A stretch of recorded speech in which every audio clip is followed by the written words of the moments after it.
আজকে আপনাদেরকে খুব সহজে পিনাট বাটার কিভাবে বানাতে হয় এটা আপনাদের সাথে শেয়ার করব। হ্যালো এভরিওয়ান, আসসালামু আলাইকুম। কেমন আছেন সবাই? আশা করি সবাই অনেক ভালো আছেন।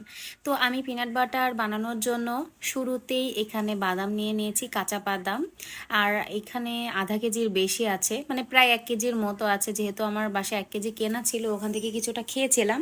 তো যাই হোক, তারপর হচ্ছে এই বাদামগুলোকে একটু মিডিয়াম আঁচে খুব ভালো করে ভেজে নিতে হবে, যাতে পুড়ে না যায়। খুব সুন্দর মতো করে আমি নাড়াচাড়া করে এটাকে আমি ভালো করে ভেজে নিব। তো বাদামটা ভাজা হয়ে গেলে আমি একটা পাত্রে বাদামটাকে ঢেলে নিচ্ছি। আর বাদামটাকে কিন্তু খুব ভালো করে ঠান্ডা করে নিতে হবে। তো আমি হচ্ছে রেস্টে রেখে দিলাম বাদামটাকে, যাতে ঠান্ডা হয়ে যায়। বাদাম ঠান্ডা হয়ে যাওয়ার পর এভাবে বাদামগুলোকে কিন্তু খোসা ছাড়িয়ে নিতে হবে।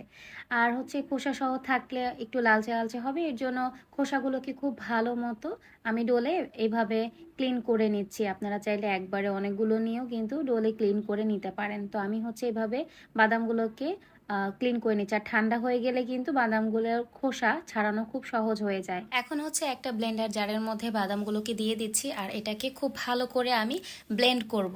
আর এই যে প্রথম স্টেপে আমার ব্লেন্ড করার পরে এই যে দেখতে পাচ্ছেন বাদামগুলো থেকে কিন্তু তেল বের হওয়া শুরু হয়েছে।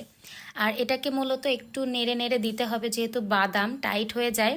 তো আমি হচ্ছে একটা স্পুন দিয়ে ভেঙে ভেঙে দিয়েছি আর বারবার এটাকে ব্লেন্ড করে নিয়েছি। এখন হচ্ছে আমি এটার মধ্যে বেশ কিছু জিনিস মিক্সড করব।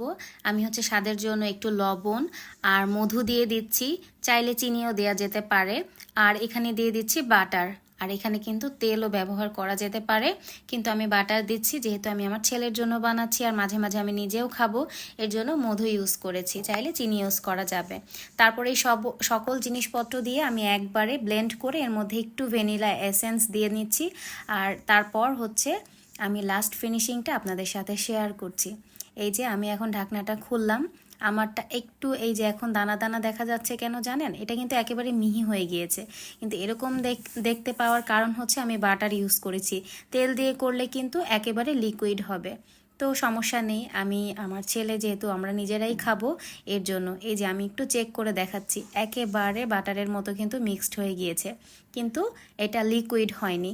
তো এর জন্য কোনো সমস্যা নেই। আমার ছেলে তো খুব এক্সাইটেড এটা খাওয়ার জন্য। এটা কত ইজি দেখতে পেলেন তো? এই যে আমি একটা ব্রেড নিয়ে নিয়েছি, আমার ছেলে এখানে বসে আছে।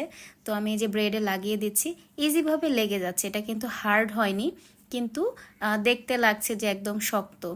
তো সমস্যা নেই, এটাই হচ্ছে আমার ছেলে কিন্তু অনেক বেশি পছন্দ করেছিল। আমি ব্রেডে লাগিয়ে দিচ্ছিলাম, আর ওর বাবাও অফিস থেকে চলে এসেছিল। তো আমি আপনাদেরকে দেখাই মিনহানের রিয়াকশনটা কেমন। এটা খাও। Thank you. 2 হাত দিয়ে ধরবো? মা তোমাকে হেল্প করি, আমি তোমাকে খাইয়ে দিই, কামড় দাও। হুম, কেমন লাগছে? টেস্টি লাগছে। টেস্টি। হুম। হুম, আবার নাও।